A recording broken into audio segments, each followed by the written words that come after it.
Uusad na po sa hearing proper ang dalawang impeachment complaints laban kay Vice President Sara Duterte pagtapos ideklarang sufficient and grounds ang mga ito ng House Committee on Justice. Sumentro ang diskusyon kanina sa sinubmit na non-reply umano ng kampo ni VP Sara kung saan biguraw siya nasagutin ang mga alegasyon laban sa kanya. Formal nang magsisimula ang pagdinig sa March 25 kahit naka-break ang Kongreso. Pag-uusapan dito ang iba't ibang grounds of impeachment tulad ng paggastos ng confidential funds, culpable violation of the Constitution, at betrayal of public trust dahil sa plunder, malversation at graft. Kasama rin dito ang pagbabanta raw ng bise sa buhay ng Pangulo at ilang opisyal.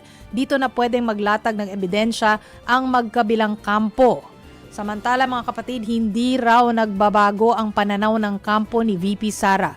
Ayon kay Attorney Michael Poa, preliminary pa lang daw ang nagaganap sa Kamara at hindi pa ito determination ng truth o liability. Puro spekulasyon daw at naratibong hindi nakabase sa katotohanan ang reklamo laban sa bise. Nakadepende naman kay Vice President Sara Duterte kung personal siyang a-attend sa susunod na hearings. Merong statement ang defense po ng Vice Presidente.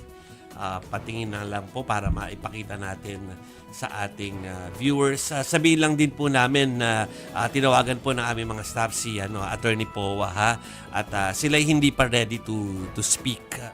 So babasahin na lang natin, Chiki, yung official statement mula sa defense team ng Vice President.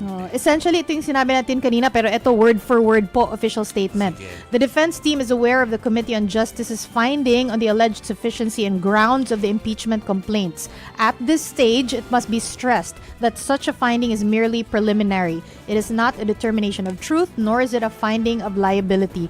Our position remains unchanged. Again, statement po yan ng defense team ni Vice Presidente Sara Duterte.